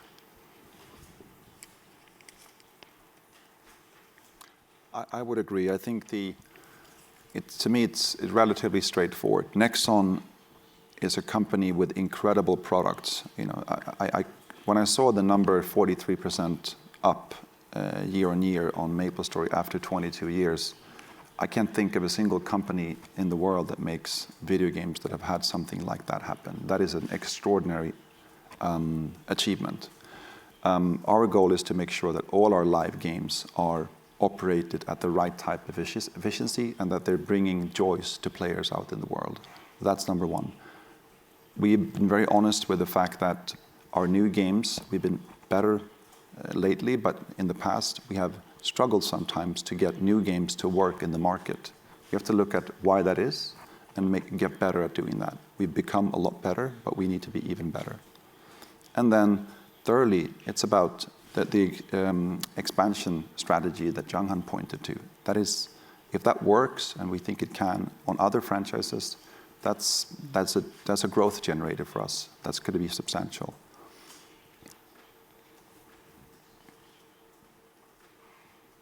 はい、では、奥の女性の方、次お願いいたします。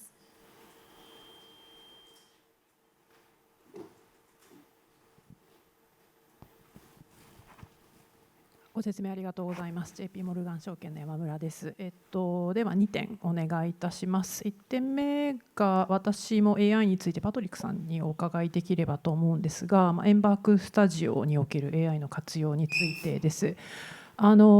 AI のテキストでいきますと、その効率性の改善とそのクリエイティビティの最大化2つあるのかなと思ってまして、我々はどうしても分かりやすい効率性の改善に目がいってしまうんですが、私いまだにエンバークスタジオの最初のご紹介の動画を覚えてまして、AI で開発期間が3分の1にできますっていうことで非常にインプレッシブで感銘を受けたんですけども、結構新作が出てくるまでに結果的に時間がかかられて、で今回のアークレイダーズも数百億前半の開発費が結果的にかかったという理解です。で先ほど複数新作プロジェクトがエンバークスタジオで走っているとおっしゃっていただきましたので、今後はいよいよAI の効率化が実装されたタイトルが出てくるのか、それともちょっとクリエイターさんの話いろいろお伺いしていると、結局時間が浮いてもそれをさらなるクオリティのブラッシュアップにつぎ込むそのクリエイターの差がみたいなのがあって、結果上がってくるものが実はそんなに開発費も開発期間も変わらなかったっていうのが散見できるようなので、あくまで御社にとってはクリエイティビティの最大化が目標なのか、それともやっぱり効率性を狙っていきたいものなのか、ちょっと長くなりましたが1点目になります。続けて質問してしまってよろしいですかね。はい。すみません。ちょっとじゃあ、一問一答でよろしいですか。はい。すみません。I can answer the first one. The beauty of what we do is that it's not digital. It's not, it is, but it isn't. You can't necessarily put a number on creativity, and that's why I love making games. That's why I've been doing this for such a long time. To me, it becomes a question of and yes, did our creators take longer than we wanted to? I agree with that. And we're not going to go into the reasons why, but is it a fair point you make that we should be able to build games quicker? To some extent, I think you're right. But it's going to be about the creative aspect of where games are going is going to be a bigger one. You know, we can make games that players don't know they need, if that makes sense, but we think they need. We can make games that are very different than what you'll see today. That evolution and innovation in our industry, it's what's going to generate the big growth. Yes, there will be efficiency gains. Yes, there will be other types of aspects to maybe we can make the game slightly quicker. But making games is an inherently creative process. We cannot forget that. That's what I meant about it. You can't put numbers on everything. I know maybe you guys want to, but we can't. We're bound by the fact that it's a creative place we work in and that we have to make games that people love to play for 22 years. That's where I think we'll see the biggest change and output from us. もう一問続けてどうぞ。ありがとうございます。よくわかりました。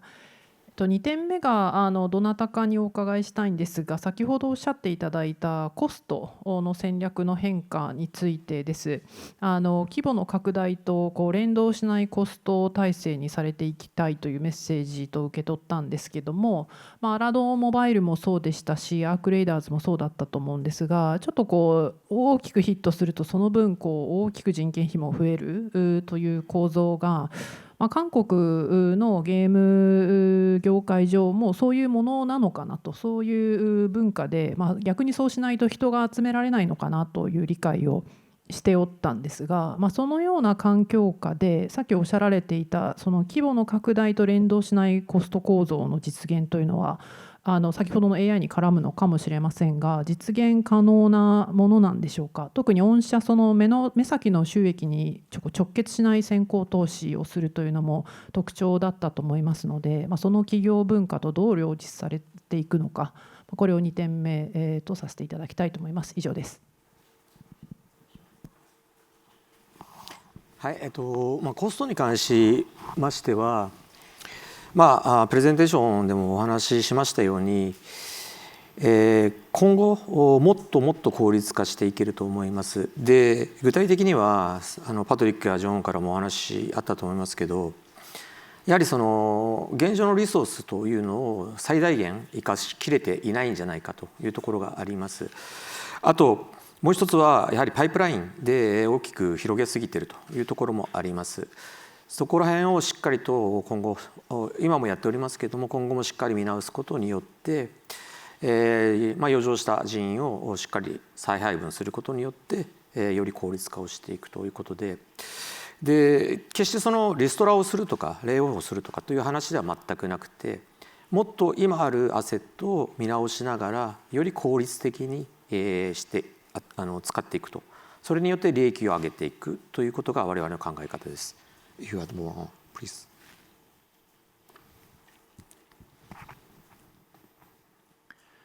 네, 제가 조금 더 첨언 드리도록 하겠습니다. 수치적으로만 놓고 봤었을 때 넥슨은 그간 계속해서 탑라인 성장은 있었지만 이익의 성장은 다소 정체되어 있던 것들이 사실입니다. 저희는 2026년에 저희가 사용하고 있는 전반의 비용의 구조, 인건비가 될 수도 있고요, 마케팅 코스트가 될 수도 있고, 인프라 비용이 될 수도 있고, 그리고 유통수수료 체계에 대해서도 사실은 넥슨이 포트폴리오가 되게 다각화되고 글로벌 진출이 많아지면서 저희가 예측하지 못했었던 비용의 증가 같은 것들도 분명히 있었습니다. 올해는 이런 비용의 전반의 구조에 대해서 저희가 조금 더 효율화를 시킬 수 있는 부분이 없을지에 대해서 전체적인 비용 구조에 대해서 현재 지금 재점검을 하고 있고요. 특히나 HR 코스트에 대해서는 좀 명확히 두 가지를 말씀을 드리고 싶은데, 첫 번째, 저희가 잘된 프로젝트에 대해서 성과급을 나눠주는 것들은 이익이 난 프로젝트들을 해당 프로젝트를 개발한 직접 개발 인원들에게 나눠주는 구조입니다. 저희가 이익이 훼손되면서까지도 그 이익을 개발팀한테 제공하진 않습니다. 저는 이런 보상 구조의 원천이 결국 글로벌에서 정말 일을 잘하고 탤런트가 있고 크리에이티브한 인력들이 넥슨과 같이 일하고 싶어하는 원동력이라고 생각을 하기 때문에 이 보상 구조에 대해서는 가급적 철학을 지켜나가고 싶은 생각은 있습니다. 다만 전체적인 HR 코스트에 있어서 저는 이번 비용 재점검을 통해서 합의된 기준은 더 날카로운 것이 조금 더 강력해질 수 있다라는 원칙입니다. 즉 저희가 봤었을 때 훨씬 더 집중해야 되는 신작과 훨씬 더 집중해야 되는 라이브 서비스들의 인력들을 재배치함으로써 기대할 수 있는 이익의 극대화를 노리는 방향으로 재편이 된다고 보시면 될 것 같습니다. 어떤 비용들이 어떤 식으로 효율화가 될 수 있을지에 대해서는 저희가 앞으로 있을 분기 실적 발표 때 조금 더 자세히 말씀을 드릴 수 있도록 하겠습니다. 네.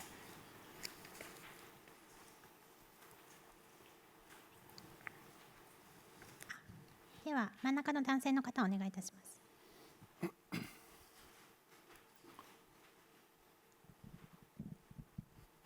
네, 한국말로 질문 드릴게요. 다이바증권의 고영삼이라고 합니다.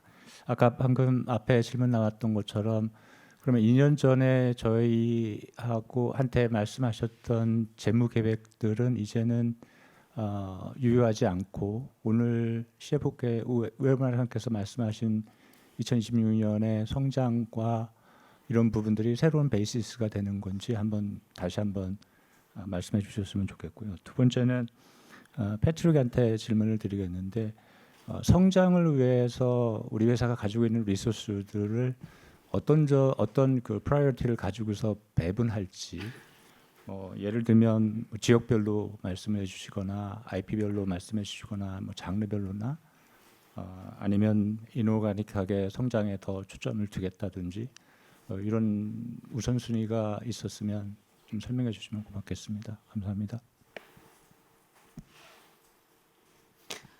はい、2027年に、2年前の CMB でお話しした2027年のターゲットというに関しては、我々が最終的にグローバルで世界一のエンターテインメント企業になるためには、通過していかなきゃいけない数字だとは思います。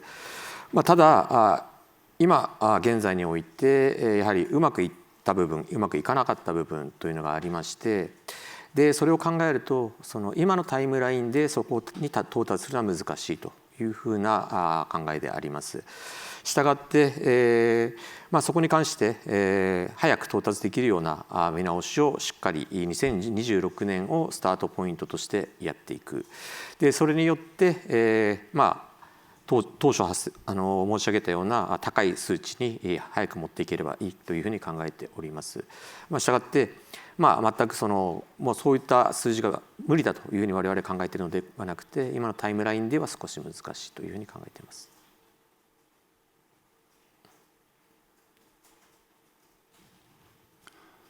And when it comes to organic growth and where the growth will come from, I think it's obvious that this Nexon is an Asia-first company. That's where the most people are. That's where the history sits, and it will remain so.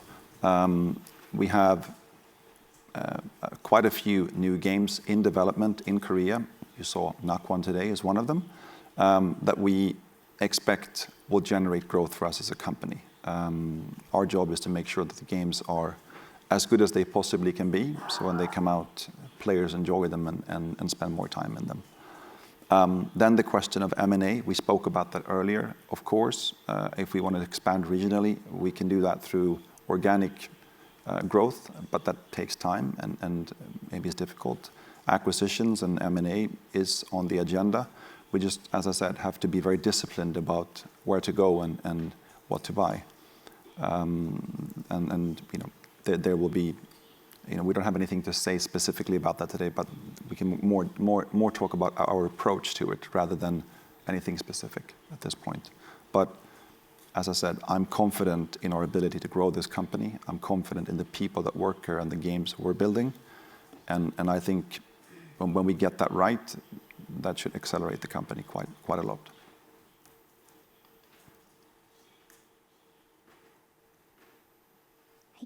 では前方の男性の方お願いいたします。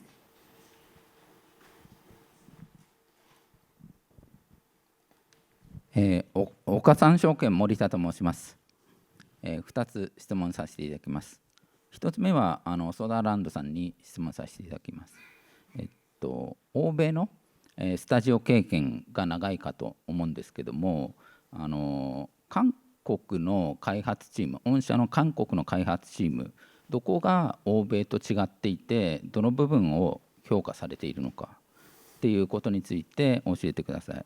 またですね、今もうすでにお二人というか、一緒に開発進められていると思うんですけども、そこではどういったことが起きているんでしょうかと。でおそらく世界中の中でも相当なんていうんですかね、稀なレアな開発体制になってるんじゃないかと思うんですけども、そこで起きているワクワクしていることについて教えてください。これ1点目となります。I think there's quite a big difference in how a studio like Embark works and how the Korean team works. One of the most exciting things that happened to Embark when we joined the Nexon family was that we got to learn a lot about what it means to run a live service. We had some ideas, but we didn't have the knowledge and the understanding of what it takes to build a long-term franchise. Nexon has been instrumental in helping Embark understand what it means to run a live service. At the same time, I think Embark's approach to game development, very design-driven, very player fun-focused, and slightly different approach, hopefully can bear some fruit at Nexon. So I think it's not a one-way collaboration, it's a two-way collaboration that I think is very powerful if done right. Sorry, there was something more that you asked me that I forgot.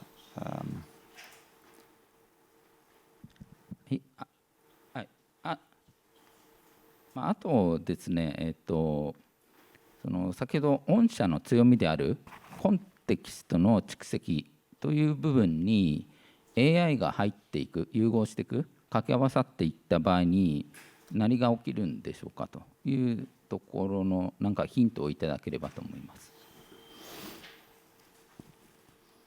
Do you want to do it or should I do it? Well, I think context, right? Context is 20 plus years of information that we have. How players behave, what they do at certain points, what happens when we do certain things to games. And that's going to create patterns that we can act upon.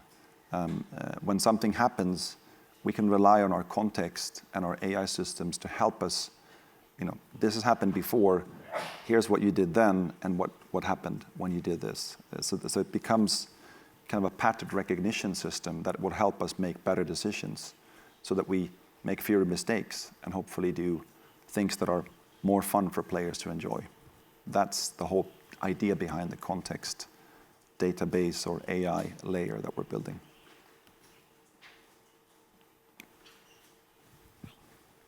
では次のご質問のある方、3列目の男性の方お願いいたします。 질문 감사드립니다. 삼성증권의 오동환 연구원입니다. 저희 아까 영상 중에 낙원 영상 되게 재밌게 보고 흥미롭게 봤는데 대표님께서는 그 공개된 신작들 중에서 재무적 성과가 가장 클 게임으로 어떤 거를 생각하시는지 좀 궁금하고요. 이게 리소스가 어떻게 분배되는지와 좀 연관이 있을 것 같아서 여쭤봅니다. 그리고 아라드나 빈딕투스 같은 다른 신작 게임들은 출시 일정을 언급을 안 해주신 것 같은데 좀 대략적인 출시 일정 말씀해 주시면 감사하겠고요. 마지막으로 우치나 프로젝트 DX 같은 좀 언급 안 된 게임들은 진행 상황이 어떤지도 같이 말씀해 주시면 감사하겠습니다. 네, 제가 답변 드리도록 하겠습니다. 사실 오늘 CMB를 준비를 하면서 어떠한 신작 타이틀들을 보여드려야 될지 굉장히 좀 큰 고민이 있었습니다. 근데 다만 신작 라인업을 공개를 할 때 하나의 기준은 가급적 근시일 내에 시장에 선보일 수 있는 타이틀을 기준으로 보여드려야 되겠다라고 기준을 세웠었습니다. 오늘 공개한 6개의 타이틀 외에도 넥슨에는 수많은 신작 타이틀들이 존재를 합니다. 그리고 그 타이틀들을 어떻게 하면 조금 더 특정 지역 시장에 특정 유저 세그먼트들한테 잘 도달시킬 수 있을지에 대해서 지금도 데일리로 계속 패트릭 회장님과 같이 고민을 하고 있는 영역인데 일단 6개의 타이틀은 그런 기준 하에 오늘 선보이는 타이틀이라고 말씀을 드릴 수 있을 것 같고요. 재무적인 성공 기준은 다 잘 될 것 같습니다. 네, 그러니까 여기에 대해서 특정 프로젝트의 프로젝션이나 잘 될 것 같다라는 얘기를 말씀드리는 건 다소 부적절할 것 같고, 다만 낙원에 대해서는 정말로 별다른 마케팅이 없이 글로벌에 런칭을 했었는데 이전 직전 테스트 대비해서 이번 테스트의 주요 KPI들이 굉장히 비약적인 성장을 이뤘습니다. 그리고 여기에 더해서 현재 엠바크 팀과도 이 낙원의 글로벌 출시에 맞춰서 엠바크가 갖고 있는 강점과 한국의 낙원 개발팀이 갖고 있는 강점이 시너지를 낸다 그러면은 충분히 여러 가지 영역에서 시너지가 날 수 있을 것이기 때문에 저희는 이번 테스트에서 가능성을 보고 엠바크 개발팀과의 협업을 가속화했고요. 2027년에 글로벌에서 조금 더 좋은 성과 낼 수 있는 방향으로 현재 열심히 개발 중에 있습니다. すみません。ここで、1問オンラインからのご質問をお受けしたいと思います。バリアズニーの福山様からのご質問です。ネクソンの IP がより多様なオーディエンスに受け入れられるようになるにはメディアミックスの強化が急務と考えます。しかしこの数年間での成果はほとんどなかったとも認識しております。アラド戦記やアークレーダーズをエバーグリーン IP に進化するためにどのような施策を検討していらっしゃいますか？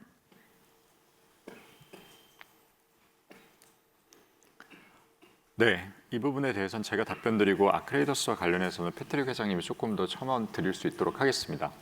오늘 발표에서 말씀드렸던 프랜차이즈별 전략 프레임워크가 저희가 생각하는 에버그린 IP로의 확장에 있어서 굉장히 중요한 전략이자 실행 계획이라고 봐주시면 될 것 같습니다. 하나의 단일 게임이 굉장히 다양한 세그먼트와 다양한 연령층, 다양한 성별을 포괄할 수 있으면 좋겠지만 저희는 그거보다는 해당 세그먼트와 해당 테이스트에 맞는 전략적으로 분리된 IP 프랜차이즈별 게임에 대한 접근이 유효하다는 점을 메이플 스토리를 통해 갖고 입증을 했고요. 이런 전략적인 프레임워크 하에서 다수의 타이틀들을 선보이면서 이 에버그린 IP로 만들어 가는 데 있어서 실행해 옮길 생각입니다. 続いてもう1問オンラインからの質問です。MST ファイナンシャルサービスのデビッド・ギブソン様からのご質問です。モノレークは、ネクソン内でいつから実装開始可能なのでしょうか。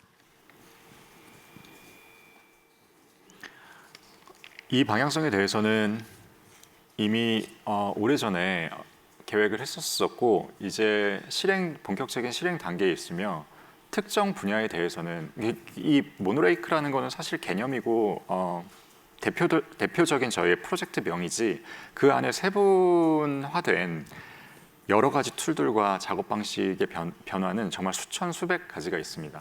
그 중에서 일부분은 2026년에 실질적인 업무의 성과로 이어질 수 있을 만큼 진도가 꽤 많이 나간 부분들도 있습니다. 그래서 이 모노레이크와 관련해서는 이미 진행이 되고 있고 이제 결과물이 나오는 시점이다라고 설명을 드릴 수 있을 것 같습니다. では、そろそろお時間になりますので最後2問、会場からご質問をお受けできればと思います。では前方の男性の方お願いいたします。 はい、東海東京インテリジェンスラボの福田と申します。一つ質問させていただきます。特にグローバル化が課題ということで課題を挙げていただいたんですが、やはり気になるのは欧米市場をどういうふうに拡大するかだというふうに考えております。その中でプレゼンテーション資料の中でアークレーダーズを基盤として使うというふうなプレゼンテーションの項目もございましたけれども、このどういうふうなに活用していくのか、で例えばどういうジャンルに拡大していくのかとか、その欧米戦略どういうふうにアークレーダーズを活用していくのかについて教えていただきたいと思います。Well, I think it's fair to say that ArcRadars is a success in the West already. We are obviously continuing to invest in Arc Raiders, both the game itself and the franchise. So we hope to expand that. We haven't had. We hope that we can also take some of the existing Nexon games in development and through collaborations with Embark, to some extent, help them reach a wider audience outside of Asia than we've had able to in the past. I think it goes the same way. Arc Raiders is a part of our contract with Tencent, so we will get Arc Raiders out in China, hopefully, together with Tencent. And that's also a globalization expansion for that brand. So, plus, obviously, new games that we're developing both at Nexon and at Embark. 하나 더 첨언 드리고 싶은 얘기가 있는데요. 웨스턴 지역뿐만 아니라 넥슨이 전통적으로 일본 시장에서도 점유율이 좀 낮았었습니다. 그런데 저희는 일본 시장 내 점유율 확대를 위해서 몇 가지 일본 시장에 특화된 게임들을 준비를 하고 있는데요. 소위 하이퍼 로컬라이제이션화된 마비노기 모바일이 일본에서의 런칭을 연내로 계획을 하고 있습니다. 그리고 현재도 일본 시장에서 매우 많은 팬덤을 보유하고 있는 블루 아카이브라는 타이틀이 있습니다. 이 블루 아카이브를 개발한 개발팀이 만들고 있는 차기작인 프로젝트 RX라는 프로젝트도 현재 한창 개발 중에 있는데, 해당 포트폴리오는 프로젝트 RX는 일본에서도 블루 아카이브와 마찬가지로 좋은 성과를 기대할 수 있는 타이틀일 것 같습니다. 그래서 저희는 일본 시장 내에서의 점유율 확대를 위해서 점진적으로 아주 구체적인 일정과 프로젝트를 가지고 일본 시장 내 점유율 확대를 위해서 노력 중에 있습니다. ではお時間になりましたので最後の一問とさせていただきます。後方の男性の方お願いいたします。 예, 질문 기회 감사합니다. 플레이포럼 김희공 기자입니다. 패트릭 회장님에게 질문드리겠습니다. 한국에서는 패트릭 회장님 취임 이후에 넥슨 그룹 전반에 채용이 홀딩됐다는 뉴스들과 이와 관련해서 좀 우려 섞인 목소리들이 있는데요. 혹시 인력 감축 계획이 있는지 질문드립니다.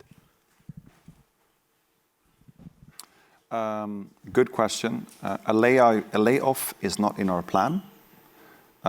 We put enormous value on the people that work at Nexon, that come to work every day to make amazing games and amazing experiences for people.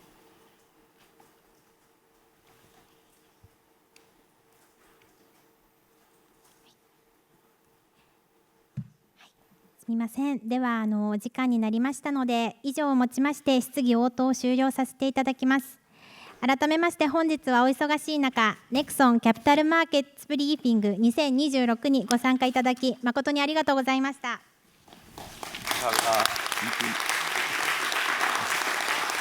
Well done.